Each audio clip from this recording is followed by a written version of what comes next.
मास India live में आपका स्वागत है।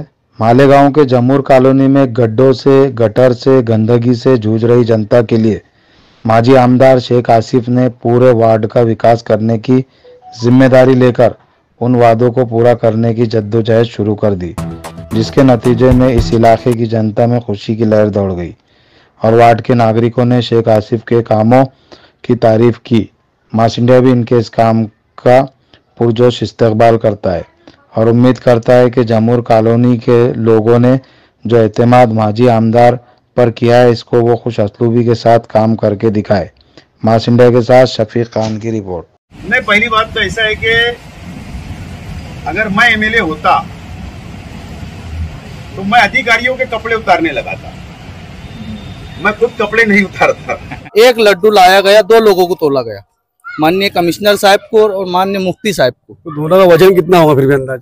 ठीक है, इनका वजन जो होगा ना, इनने क्या करे थे ना, नीचे से मुझे लगता है कि लौचमुक लगाए। लड्डू तो इतने नहीं दिख रहे थे जितने बताया गया वहाँ। कब्रिस्तान पास जो धरना दिया गया था कांग्रेस पार्टी का, तो पूरा मामला क्या था? मामला यह था कि अभी तो ऐसा चल रहा है कि साला जनाजे में शासक कर रहे लोग, और वहाँ तो जनाजा खाली लेके बैठे, उसके अंदर तो कोई था ही नहीं। और अभी तो रोड तो बनी भी नहीं, सिर्फ याद बैठे बोले जब तक रोड काम चालू नहीं होगा हम यहाँ से हटेंगे नहीं, और वो तो हार के भी तो रोड बनी नहीं। अब ऐसा कि जनाजे की भी शासक करे, अब तो कल को ऐसा कि हर आदमी को जनाजा लेके जाना पड़ेगा वहाँ फिर कब्रिस्तान के पास। मैं शफीक खान, मास इंडिया लाइव में आपका स्वागत है। जमूर कॉलोनी, यहाँ पे कार्यकर्ता नूर भाई और फिरोज कुरैशी भी यहाँ पे मौजूद है। हर जनता के हर मुद्दे पे साथ देते हैं, लेकिन इसी मौके के ऊपर जो स्लिप टूटा हुआ है, अब ये काम कैसे हो रहा है सर, ये बता पाएंगे आप? ये काम स्लिप टूटा था, हमने इसके फोटो खींच करके आसिफ भाई को डाले। आसिफ भाई को बोले कि जो हॉल के पास में आपने काम स्टार्ट किया है उसके अंदर ये स्लिप आप हमको प्लीज बना के दो। आसिफ भाई ने अभी 1 घंटा पहले ये चीज बोले कि भाई ठीक है, वो जो ठेकेदार है हम उसको बोलते तो क्लियर करके देगा। और हम ऐसे ही कामकाज आसिफ भाई से, भाई जो लोगों को तकलीफ दूर करे, ऐसे कामकाज हम आसिफ भाई से लेते हैं और हमेशा उनने हमारा ये चीज़ों में साथ दी। क्योंकि मैं जितने भी उनसे काम लिया हूँ वो पब्लिक हित के काम लिया हूँ, जनहित के काम लिया हूँ। वो लोगों के काम करते हैं और बाकायदा वो फॉलोअप भी लेते हैं हमसे कि भाई आपने ये काम दिया था, उसका कुछ आगे आपने बात नहीं करी। तो हम लोग हमेशा उनको ये चीज़ देते हैं। आगे जनता को सहूलत मिलती है, शादी के लिए हॉल बनता है, ये भी काम होगा कि नहीं वहाँ पे? बिल्कुल होगा और 110% होगा, क्योंकि आसिफ भाई यहाँ पर खुद आए थे, उनने विजिट करे, हमने वार्ड के लोगों ने उनके पास में ये चीज का मुतालबा रखे। आसिफ भाई ने ये चीज का हमको आश्वासन दिए कि मैं जल्द से जल्द वो काम स्टार्ट करूंगा। और अभी फिलहाल में जो हॉल के पास में जो स्लिप टूटे हुए थे, 3-4 स्लिप, फिलहाल अभी उसका काम चालू है। और कहीं ना कहीं ये चीज हमको अच्छी लगी कि भाई उनने बोले थे और स्लिप के काम चालू करे, उसके बाद फिर अभी हॉल के काम स्टार्ट होने वाला है। फिलहाल तो अभी ये मिला के 4था स्लैब है।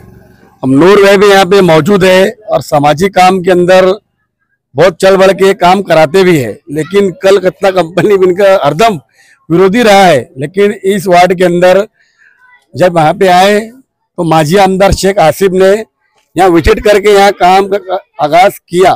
तो स्लैब टूटे हुए थे, सामने शादी हॉल बनाने का ऐसा वादा किए गए, सब जिम्मेदार यहाँ पे मौजूद है।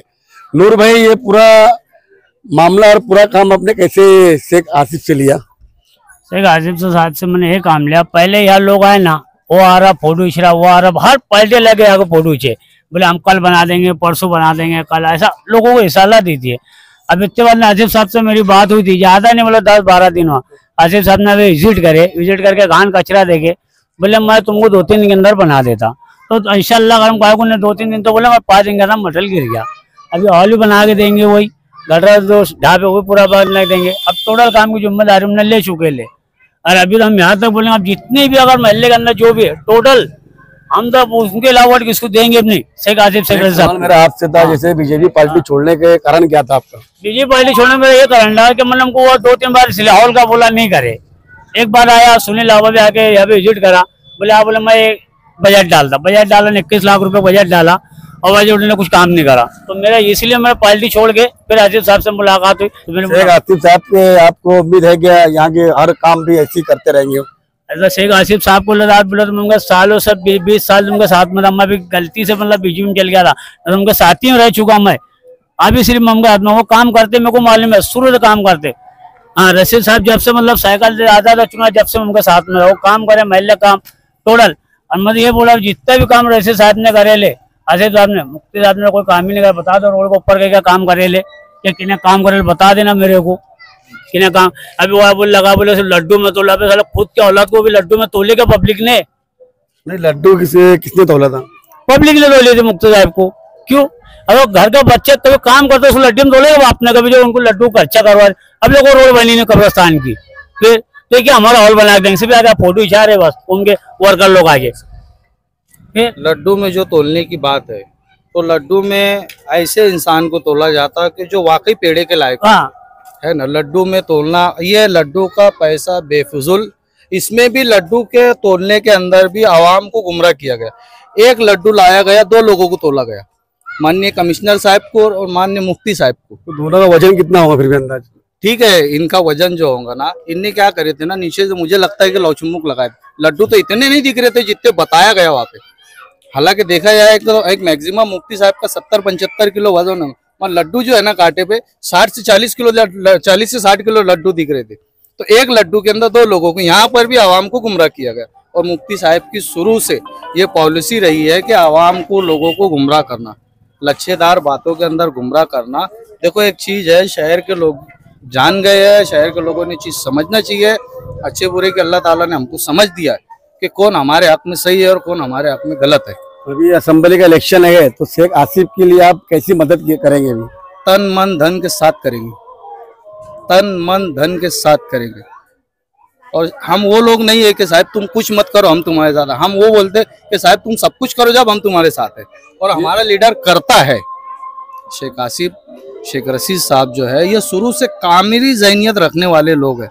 आज मालेगांव शहर के अंदर जितने भी मुजाफाती इलाके हैं और जो कामकाज दिए गए, दाता नगर की मिसाल ले लो, रशीद नगर की मिसाल ले लो, अमनपुरे की मिसाल ले लो, बहुत ढेर ऐसे जो है कि शेख रशीद साहब ने जो मुखालिफ पार्टी के लोग थे उनको बड़े बड़े बजट दे करके उनसे वार्ड के काम करवाए। तो कहीं ना कहीं ये चीज़ है कि भाई तामीरी ज़हन के लोगों के साथ जो अपना काम करते हैं, जो अपने दुख दर्द में शामिल होते हैं, वो लोगों के साथ में शहर में रहना चाहिए। मेरी इतनी अपील शहर से है और लोगों से है। ये देखे यहाँ पे जिम्मेदार लोगों ने यहाँ पे शेख आसिफ की भी तारीफ की। क्या उनके विकास काम है और जमीनी काम उनके बहुत सारे भी है। जब उनके वालिद साहब शेख रशीद साहब मरूम वो भी मौजूद थे, उन्होंने विकास काम बहुत ढेर किए। अभी फिलहाल हमारे वार्ड में आसिफ भाई इलेक्शन हारने के बाद, माजी आमदार होने के बाद में हमारे वार्ड में करोड़ों के काम है। आप मुझे एक टाइम दीजिए आपका, मैं आपको सारे रोडों की विजिट कराऊंगा ले जाकर के, कौन कौन से रोड बने। ये जो पीछे 60 फुटी को लग करके रोड है, वहां से 60 फुटी से ले करके तो मदनी नगर स्टाफ से ले करके, यहाँ से कॉर्नल से, वहां से लेकर के हारून आशिक अली घर तक के, हारून आशिक अली घर से लेके गांधीनगर चौक तक के, गांधीनगर चौक से लेकर के जैतून अज्जिन नाले तक के करोड़ों रुपए की रोड आसिफ भाई ने डाले। और देख लो कितने पायदार है, कितनी मजबूत है। आज कहीं ना कहीं ये चीज शहर को समझना चाहिए। आज मुफ्ती साहब खुद वो रोड इस्तेमाल करते, मौजूदा आमदार होने के बाद खुद इस्तेमाल करते, तो क्यों मुफ्ती साहब को ये चीज नहीं दिखती है क्या? आवाम की तकलीफ नहीं दिखती है क्या? कि मखसूस कुछ वार्ड है उसके अंदर ही आप एक स्लेब डाल दिए, 2 गटरे डाल दिए, आप वो आमदार का काम हुआ है क्या? कोई काम बड़े तो बताओ आपके कि जो शहर के हक में अच्छे है। ठीक है, वार्ड के हक में आप बताते हो कि भाई 2 गटरे डाल दिया मैंने, 4 स्लेब डाल दिया, मगर शहर के हक में बताओ। मैं तो आप मेरे साथ में चलो, मैं 60 फीट की तीनों रोड आपको बताऊंगा और आप वो चल के आप अपने चैनल पे चीज बताओ। मैं चैनल वालों से भी गुजारिश करूंगा कि शेख आसिफ के जो काम है आप उसको हाईलाइट करो, आप उसको बताओ। नंदी वाला रोड हो गया, 60 फुटी रोड हो गया, उसके बाद तुम्हारा गांधीनगर चौक का रोड हो गया, जैतून अज्जिन का रोड हो गया, ये सारे रोड। और हम एक छोटे से कार्यकर्ता है शेख आसिफ के, आज हमने जद्दोजहद करके हमने एक रोड की, फिर हमारा फॉलोअप चल रहा है। इंशाल्लाह वो काम स्टार्ट करेंगे तो हम सभी को बुलाएंगे, सभी को बुलाएंगे। कहीं ना कहीं हम शेख आसिफ से जुड़े हुए हैं, इसलिए अधिकारी भी हमारा काम करते हैं और हमको बजट दिए, उसके ऊपर हम काम करने वाले हैं। आप लोगों को हम विजिट कराएंगे, आप उसको भी शहर के आवाम को बताओ कि भाई एक कार्यकर्ता शेख आसिफ का एक काम कर सकता तो हमारा लीडर क्या कर सकता है, ये चीज शहर को पता चले। देखिए कार्यकर्ता का एक जज्बात और एक जोश के शेख आसिफ के काम कितने हैं और जमीनी काम उन्होंने सब बताए, लेकिन मालेगांव शहर के मुफ्ती कासमी एमएलए साहब के काम उनके बराबरी के नहीं है। सिर्फ लड्डू की छाछत करते हैं, लड्डू में तोलते हैं। एजाज बेग कांग्रेस पार्टी के सदस्य जो है, उन्होंने कुछ ही वक्त में बोला कि कब्रिस्तान पास में धरना दूंगा रोड, वो काम भी कुछ हुआ नहीं। ये सब अपने लिए साचत खेलते हैं, रोड गड़े साचत करते हैं, लेकिन जमीनी काम आप करके बताओ, जनता के काम करके बताओ, जनता के हित में बात करो। ऐसा काम विकास नहीं होता है। और शेख आसिफ, शेख रशीद का काम यहाँ वार्ड में स्टार्ट हुआ और काम हुआ, आप देखते रहिए, मार्च नहीं चलेगी।